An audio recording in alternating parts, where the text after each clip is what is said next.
हाँ दोस्तों, तो स्वागत है आप सभी का हमारे चैनल एक्सपोज दिस में। तो चलिए आगे बढ़ते हैं। यह है एपिसोड 7। यहाँ पर डॉन और उनके साथियों को फाइनली फ्यूल मिल ही जाता है और उस फ्यूल को वो लेके वापस आते रहते हैं। यहाँ मिसिस रॉबिन्सन्स को एक बहुत बड़ी प्रॉब्लम का सामना करना पड़ता है, क्योंकि उन्हें मालूम है कि इस यहाँ से निकलने से पहले उन्हें कुछ ज़रूरी काम कर लेना है। इसीलिए वो मिस्टर रॉबिन्सन्स के साथ एक ट्रिप पे निकल जाती हैं कि यह देखने के लिए कि वह आगे क्या कर सकती हैं।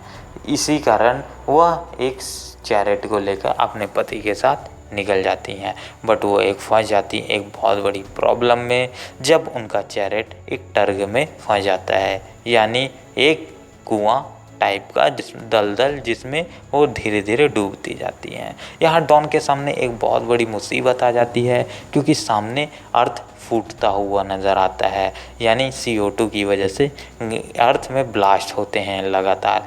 तो इन्हें 3 मिनट के अंदर वह जगह पार करनी होती है, नहीं तो वो तबाह हो जाएंगे। फाइनली यही होता है और वो पार करने में कामयाब हो जाते हैं, बट इसी चक्कर में एक आदमी उसे चोट लग जाती है और उस टैंक के नीचे दब के आ जाता है, जिसके कारण अगर उस आदमी को बचाना पड़ेगा तो सारा फ्यूल बर्बाद हो जाएगा। यहाँ डॉन डिसाइड करते हैं कि वो किसी भी तरह से उस आदमी को बचाएंगे, और जूली भी यही बोलती है, बट विक्टर बोलते हैं कि उनके पास यही आखिरी फ्यूल है इस प्लेनेट से निकलने के लिए। वो किसी तरह से इस फ्यूल को बर्बाद नहीं करना चाहते थे। विल यहाँ पास बहुत परेशान रहता है, क्योंकि उसने रोबोट आखिरकार खो दिया है। डॉक्टर स्मिथ उस रोबोट को जोड़ने की कोशिश करती हैं, बट उनसे नहीं होता जिंदा वो।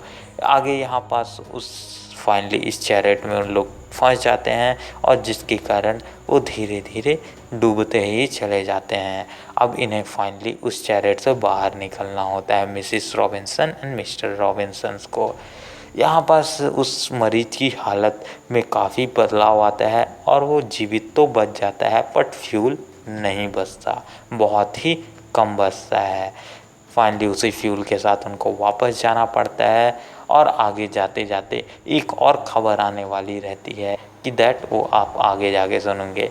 अभी Mrs Robinson and mister Robinson उस चैरेट में फंसे हुए हैं, मतलब उससे बाहर निकलने के लिए कोई रास्ता नहीं दिखता, बट उन्हें मालूम चलता है कि सिर्फ यहाँ एक स्पेस सूट है जिससे सिर्फ एक ही आदमी बाहर निकल सकता है, दूसरा आदमी यहीं मर जाएगा। बट वो डिसाइड करते हैं कि मिसिस रॉबिन्सन को बाहर भेजा जाए। यहाँ पर जूली और डॉन काफ़ी परेशान रहते हैं, क्योंकि वह मरीज मरने की हालत में आ जाता है। यहाँ पास मिसिस रॉबिन्सन्स फाइनली मान जाती हैं, क्योंकि उन्हें अपने बच्चों से भी मिलना रहता है, बट यहाँ रॉबिन्सन्स को अपनी जान देनी पड़ेगी, तो वो तैयार हो जाते हैं। बट जैसे ही वो बाहर निकलने वाली रहती हैं, तो मिसिस रॉबिन्सन ये दिमाग लगाती हैं कि क्यों ना हम एक ट्यूब बनाएं जिससे हम दोनों बच सकते हैं। तो हाँ, वो उस ट्यूब में एयर भरती हैं और ये ट्यूब धीरे धीरे बाहर निकल आती है और वो दोनों बाहर उसमें आ जाते हैं। यहाँ पास विक्टर को यह बात पता चल जाती है कि यह अर्थ तबाह होने वाली है, और वह भी डिसाइड करते हैं कि वह जल्दी से जल्द अपने फैमिली के लेके यहाँ से निकल जाएंगे और सबके लिए मदद भेजेंगे, क्योंकि यह प्लेनेट बहुत तेज़ी से तबाह हो रहा रहता है। डॉक्टर स्मिथ ये को मालूम चल जाता है कि उन्हें रोबोट को ज़िंदा करने के लिए रोबोट के स्पेस क्राफ्ट तक उनको ले जाना पड़ेगा।